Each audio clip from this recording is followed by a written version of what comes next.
Hello students, welcome back. In the video 10th standard algebra unit exercise ல இருக்கிற 12th question solve பண்ண போறோம். Previous question தான் பார்க்காதவங்க description link இருக்கும், அதை செக் பண்ணிக்கோங்க. So இந்த question பொறுத்த வரைக்கும் word problem based on quadratic equation தான். So என்ன சொல்றாங்க பாருங்க. Is it possible to design a rectangular park of perimeter 320 meter and area 4800? அதாவது ஒரு பெரிமீட்டருக்கு ஒரு ரெக்டாங்கிளுடைய பெரிமீட்டர் வந்து 1 second பா. அதாவது ஒரு ரெக்டாங்கிளுடைய பெரிமீட்டர் வந்து 320 ஆகும், ஏரியா வந்து 4800 ஆகும் இருக்கும் அப்படின்னா அதோடைய லென்த்தும் பிரெத்தும் என்ன அப்படின்னு கேட்குறாங்க.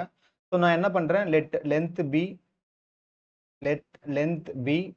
எல் அண்ட் பிரெத் வந்து பி நம்ம எப்பவுமே எடுக்கிறது தான், சரிங்களா? இதில் எந்த வித சேஞ்சஸும் கிடையாது. இப்போ கிவன் என்னென்னலாம் கொடுத்துருக்காங்க, உங்களுக்கு பெரிமீட்டர் கொடுத்துருக்காங்க. ஸோ பெரிமீட்டருடைய ஃபார்முலா என்னது, 2 times L plus B is equals to எவ்வளோ கொடுத்துருக்காங்க, 320 கொடுத்துருக்காங்க. அப்போ இதிலிருந்து நான் எல் பிளஸ் பி மட்டும் எழுதுறேன் அப்படின்னா 320, இந்த 2 இந்த பக்கம் வந்தால் டிவைடில் வந்துருமா? ஸோ இதை கேன்சல் பண்ணால் ஐ வில் கெட் 116 வரும். So L plus B equals to 160 அப்படின்னா you just keep L as it is. இந்த பி இந்த பக்கம் கொண்டு வந்துட்டீங்கன்னா ஐ கேன் ரைட் 160 மைனஸ் பின்னு வரும். ஸோ லென்த்தை வந்து இன் டேர்ம்ஸ் ஆஃப் பிரெத்தில் நான் ஃபஸ்ட்டு எழுதிக்கிறேன். இதை வந்து you can take it as equation 1. Next clue கொஸ்டினில் கொடுத்துருக்குறது என்னன்னா ஏரியா கொடுத்துருக்காங்க. ஸோ ஏரியாவுடைய ஃபார்முலா என்ன, ஏரியாவுடைய formula L into B is equals to 4800 metre square. அப்போ இதில் இந்த எல்லுக்கு பதிலாக சப்ஸ்டியூட் பண்ணலாமா, 160 மைனஸ் பி, இது ஒரு பி ஈக்குவல்ஸ் டு 4800.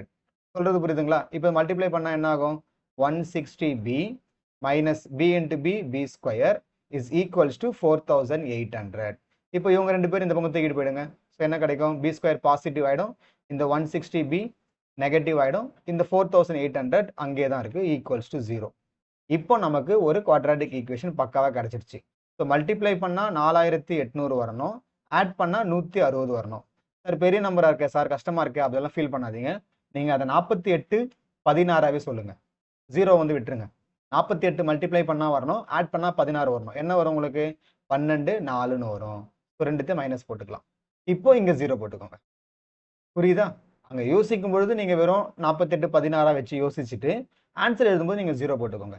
ஸோ அப்போ 120 40 ரெண்டுமே நெகட்டிவ் போடணும். ஏன்னா உங்களுக்கு இது பாசிட்டிவ்ல இருக்கு, இது நெகட்டிவ்ல இருக்கு. So I can write this as B minus 40 and then B minus 120 is equals to 0. அப்போ என்ன கிடைக்கும் உங்களுக்கு, பி மைனஸ் 40 ஈக்குவல்ஸ் டு 0னா பி ஈக்குவல்ஸ் டு 40 அப்படின்னு வரும். இன்னொரு பக்கம் பி மைனஸ் 120 ஈக்குவல்ஸ் டு 0னா உங்களுக்கு பி ஈக்குவல் டு 120ன்னு வரும். அப்போ நமக்கு ரெண்டு ஆப்ஷன், ஒன்று இப்போ இதில் சப்ஸ்டியூட் பண்ணுங்களா எல்லில்.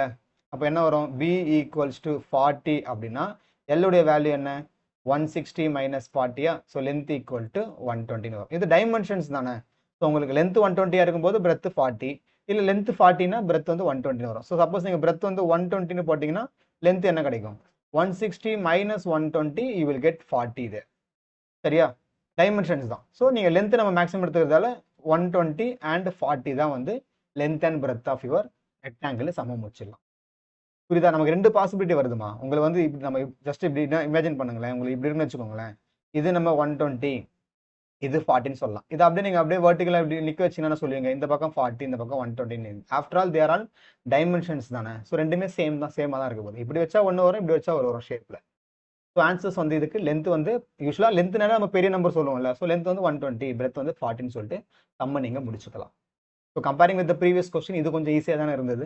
எஸ், ஸோ அவ்வளோதான்ப்பா. ஸோ இந்த எக்ஸ்ப்ளனேஷன் உங்களுக்கு புரிஞ்சிருக்கும் அப்படின்னு நான் நம்புறேன். காப்பி பண்ணிக்கோங்க. தேங்க்யூ ஸோ மச் ஃபார் வாட்சிங். Please share this video with your friends. If you like this please hit like. ஏதாவது நீங்கள் சஜஷன் சொல்லணும், ஃபீட்பேக் சொல்லணும் அப்படின்னாலும் you can feel free to share that in the comment box. Thanks for வாட்சிங். அடுத்த sums வந்துகிட்டே இருக்கும், யூ கேன் கண்டினியூ. பை.